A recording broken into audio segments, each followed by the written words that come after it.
Isang magandang umaga mga kababayan.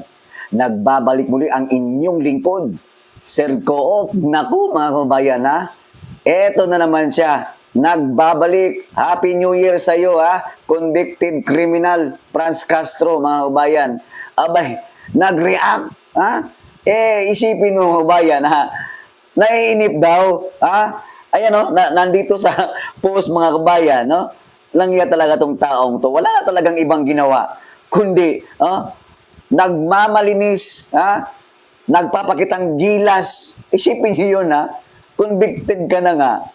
Yan pa yung mga sinasabi mo. Hoy, manalamin ka muna, Franz Castro. Tingnan niyo muna, yung pagmumukha mo sa salamin. Tapos yan yung mga komento mo, para yatang, lahat yan napupunta sa'yo. Kasi, ang tagal mo nang na-impeach, ang tagal mo nang convicted. Pero bakit hanggang ngayon, 2025 na, sa bagay mga kabayan, kasi himod po ito alam mo, malapit na to konting-konti na lang matapos lang itong eleksyon na to, syempre, hindi naman mananalo yan. Imposibleng makapasok yan. Maski top 20, hindi yan papasok.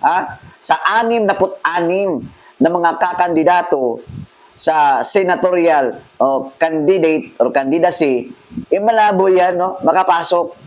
Ito yung sinabi niya mga bayan. Isipin nyo magagalit ka talaga. Talagang napakawalang hiya naman tong babaeng itong mga babayan. Kung saan tumanda walang pinagkatandaan, hindi na nahiya sa sarili niya. Ito, ang sabi niya dito, mga bayan, basahin lang natin. Naiinip na ang taong bayan. Ito ang sinabi ni Representative at Teachers Party List or Alliance of Concerned Teachers. Isipin, mantakin nyo, mga bayan, ilang taon na yan, no? Ginagamit ang mga guro, ang mga estudyante, ang paaralan. Hindi nyo na kami maiisahan, Franz Castro. Ito sabi niya, at Teachers Party List Representative Franz Castro, naiinip na raw ang taong bayan sa tagal ng impeachment kay VP Sara Duterte. Matatawa ka na lang mga bayan, no? Kasi alam mo yung mga galawan niya ba, masyadong halata ka naman. Lola Franz. Pero hindi mo ata nakikita kung saan ka lulugar. Diyos mio Marimar. Ilugar mo naman yung sarili mo sa alam mo yung kahihiyan. Sabi niya pa dito, nag-aantay na ang taong bayan sa impeachment. Putanis yan. Paano yung convicted ka na? Ang daming nagagalit sa'yo kasi nag-aantay na kami. Abay, kung kailan ka mag-hemas rihas, antayin na lang natin matapos itong eleksyon na to. Kasi pag talagang, sigurado yan, 100% din naman yan mananalo. Hemas rihas talaga yan. At sabi niya pa nga dito, ang balita namin, naroon pa rin sa Office of the Secretary General. Dapat na maaksyonan na ito ng leadership. Grabe, Kung talagang, mas excited ka pa gusto mo lang talagang politikahin itong si VP Sara Duterte. Halatang-halata na ikaw yung may gusto. Dapat nga aksyonan na ito ng leadership. Aba, kasi kung wala nang inaantay na another complaint, so ibig sabihin, nag-aantay pa sila ng mga maraming complainant. Sige, maglabas kayo ng mga complaint. Damihan nyo pa. The mere fact na dumadami ang complaint for impeachment ni VP Sara Duterte, wag na kayo mag-imbestiga. Wag nyo nang dalhin pa or mag-imbestiga pa kayo dyan na kung ano-ano. Diretso na. Parang magkaalaman. Ito yung sinabi, Kasi ang taong bayan talagang nag-aantay na itong impeachment proceedings.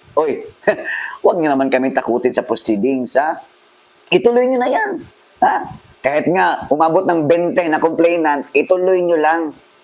Total, hindi naman namin kayo mapipigilan. Pero ang taong bayan, nasa likod ni VP Sara Duterte, dudumugin talaga kayo ng 32 million. Ha? Kasama itong mga, alam mo yung palapit na po yung peace rally ng INC. Hindi lang po INC yan. Ang daming na makikiisan yan. Ha? Hindi ko na lang sasabihin kung gaano kadami kasi alam ko naman takot yung mga ngagba dyan eh. Takot yan. Lalong-lalo yan si Franz Castro. Ha? Nanginginig na yung laman yan. Isipin mo naman pag matalo siya, himas riyas yan. Wala nang immunity, invalido na yung bail ban niya. Wala na yan. Ha?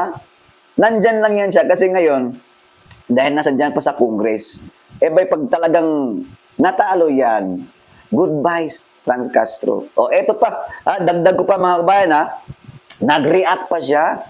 Eto sabi niya, dahil yan sa Executive Order 81, na kung saan ay tinanggal si VP Sara Duterte bilang National Security Council sa hanay ng Administrasyong Bongbong Marcos. Ang sabi niya, ayan sabi ni manggagamit Franz Castro ng mga guro.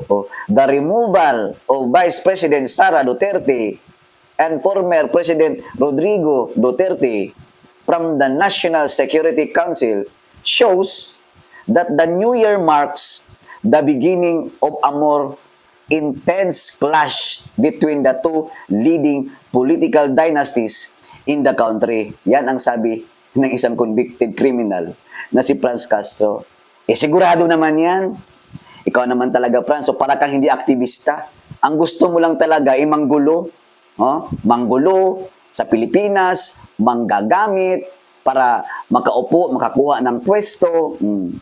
Alam naman ang taong bayan na membro ka ng CPP-NPA. Hindi nyo na kami maluluko. Kaya ikaw, konting panahon na lang, matatapos at matatapos yan. Isipin mo may video pa ako. Ito yung video mga kabayan, panoorin ninyo. Yung 100% na kadramahan ng babaeng ito na kaysa sinabi niya na disagree daw sila or hindi sila pabor doon sa budget. May video tayo dyan. Yung budget na inaprubahan, nilagdaan ni bangag na presidente. Hindi daw sila, against daw sila doon eh. Kasi marami daw dapat nandoon sa iba na inallocate. Yung unprogram daw, dapat tiningnan. Ang dami niya mga pabida-bida. Pakitang gilas nga. Eto po yung video ha.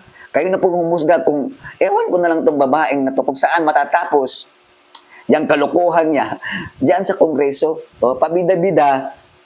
Ngayon, tumakbong senador, ewan ko na lang kung mangyayari yan. Mananalo ba siya? Kaya, saan kaya populutin itong babaeng ito pag ito'y natalo? Doon. Doon sa bakal. Hermas Reyes yan. Eto na po yung video. Wag na natin patagalin kasi ako, inis-inis na ako ng babaeng yun. Ayan na po yung video.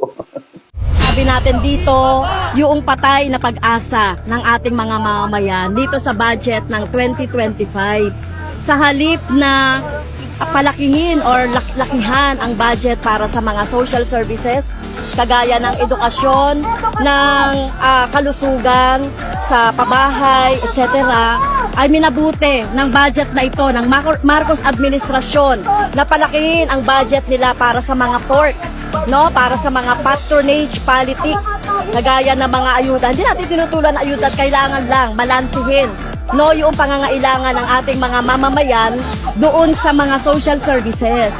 At ito, katulad nito, yung akap na to, hindi na naman po ipinakita sa amin during the budget hearing. Lumabas na naman ito after nang magkaroon ng GAB2. Diba? So bakit ba ito ay inililihim sa mamamayan? Kaya tinututulan natin, ang kailangan natin ay tunay na budget para sa pagpapaunlad ng ating mga rural areas, pagpapaunlad ng ating national industrialization, at syempre para sa mga social services. Di ba mga kababayan, sasabihin ni Franz Castro, kailangan daw i-balanse yung mga na-allocate doon sa iba't ibang ahensya, kailangan daw doon sa, kasi maraming sinasabi, Pero wag nyo na kaming lukuhin, Franz. Alam na namin, pakana nyo lang yan. Binibilog nyo na yung taong bayan, pinaiikot nyo lang ang taong bayan. Whereas alam naman namin kung ano yung mga ginagawa ninyong mga kadramahan. Sa Tuadgum nga sobra-sobra nga yung pundo ng bawat mga congressman, mga party list, ng mga congressman sa distrito. Ang dami! Ang lalaking pundo, pero wala namang proyekto. Yan ang totoo. Hanggang dito na lamang mga kabayan. Hanggang sa muli, maraming salamat and God bless us all.